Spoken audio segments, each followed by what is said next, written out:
the heart of the Philippines lies a village shrouded in mystery and whispers of the past.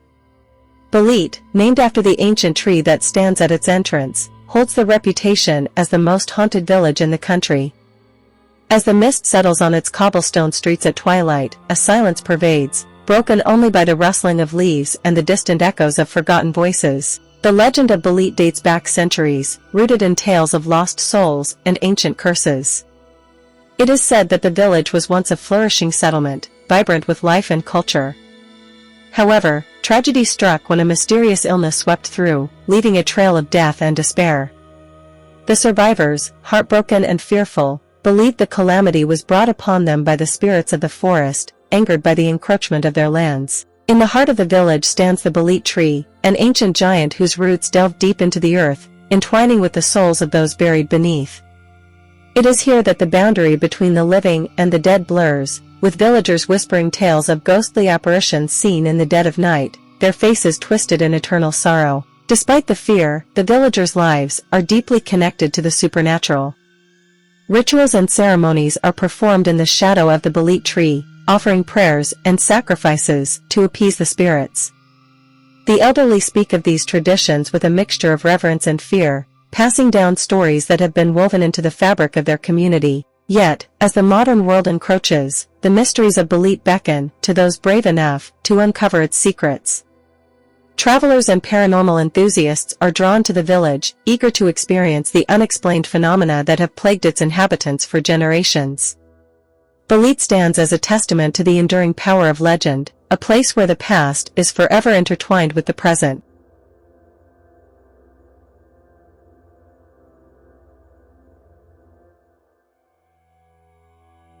Within Balete, there are homesteads that have stood the test of time, each with its own tale of horror and despair. The most notorious of these is the old Mangubat house, abandoned for decades, yet it holds the darkest secrets of the village. It is said that the family who once lived there disappeared without a trace, leaving behind a home that many believe is cursed. The Mangubat house, with its dilapidated facade and overgrown garden, evokes a sense of unease in all who pass by. Locals avoid it, believing that the spirits of the Mangubat family still roam its halls, trapped in a loop of their final, tragic days. At night, the sounds of whispers and weeping can be heard, as if the house itself mourns its forsaken state. Adjacent to the Mangubat estate lies the river, where another legend persists. The story tells of a young woman who, spurned by her lover, threw herself into the rushing waters.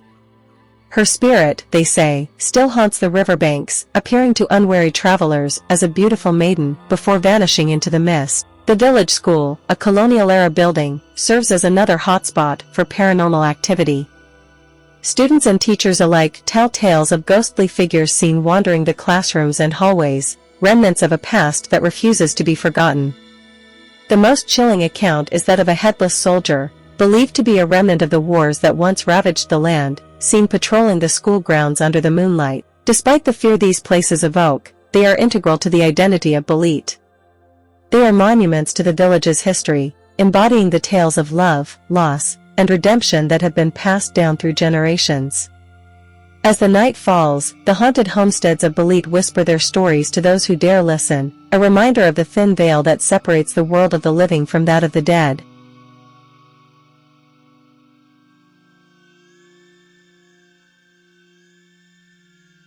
Beyond the boundaries of Balete lies the forest, a vast expanse of darkness that many believe is home to the most powerful spirits. The elders say that the forest was here long before the village, a sacred place where the natural and supernatural realms converge. It is in this ancient woodland that the mysteries of Balete find their deepest roots. The forest is guarded by the Dewatas, ethereal beings that embody the forces of nature. Villagers offer prayers and gifts to these spirits, seeking their protection and blessings. The most revered of these is Maria Makiling, a deity said to watch over the village and its people. Her presence is felt in the gentle breeze that whispers through the trees and the sudden mists that envelop travelers, guiding them away from harm. However, not all spirits of the forest are benevolent. The Tikbalang, a creature with the body of a horse and the head of a man, is feared for leading travelers astray, trapping them in an endless maze within the forest's depths. Stories of encounters with the tikbalang are common among the villagers, serving as cautionary tales for those who venture too close to the forest at night. The White Lady is another spectral figure associated with the forest. She is often seen near the old well, her figure shrouded in a ghostly glow. Legend has it that she was a bride who was murdered on her wedding night, her spirit now wandering in eternal search for her lost love. Her mournful wails are a haunting reminder of the tragedies that have befallen Balete. Despite the dangers, the forest remains a place of wonder and reverence. It is here that the villagers gather herbs and plants for healing, guided by the knowledge passed down from their ancestors. The forest stands as a symbol of the village's resilience, a reminder of the delicate balance between man and the supernatural world that surrounds them.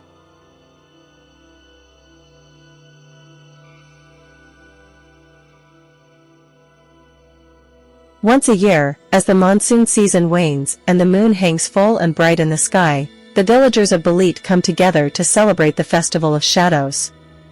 This ancient tradition is both a celebration of the harvest and a time to honor the spirits of their ancestors. For one night, the village is transformed, illuminated by lanterns, and filled with the sounds of music and laughter. The festival begins at dusk, with a procession that winds its way through the village. Led by the elders, the villagers carry offerings of food, flowers, and candles to the Balete tree.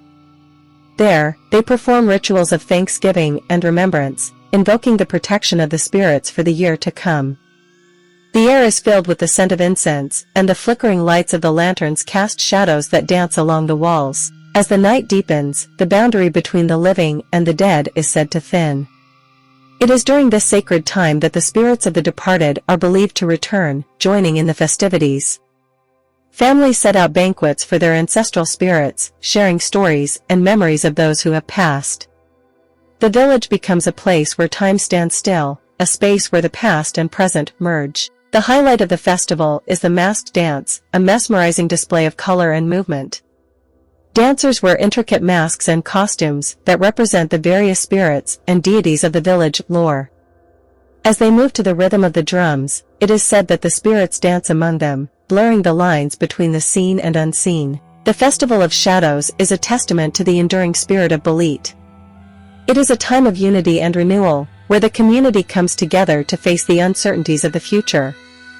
As the first light of dawn breaks over the horizon, the villagers return to their homes, their hearts lightened by the knowledge that they are watched over by forces beyond their understanding.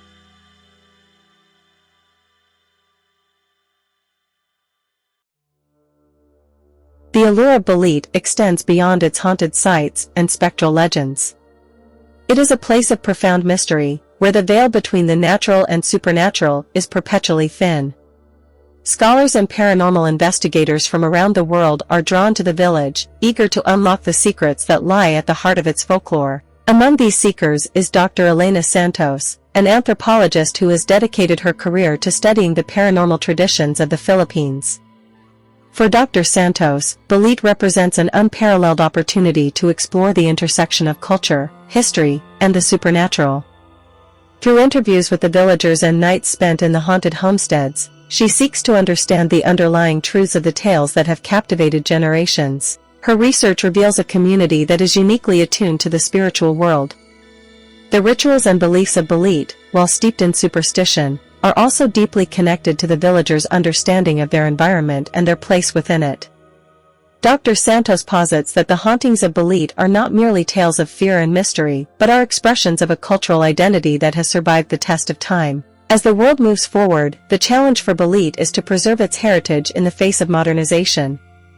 The village is at a crossroads, balancing the need to protect its traditions with the desire for progress.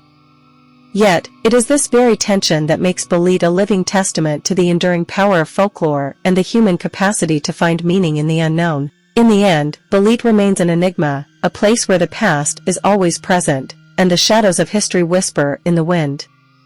It is a reminder that the stories we tell about ghosts and spirits are not just tales to frighten children, but are part of a larger narrative about our relationship with the world beyond our understanding. Balete stands as a beacon for those who seek to explore the mysteries of the human experience, a village where the whispering shadows continue to tell their tales.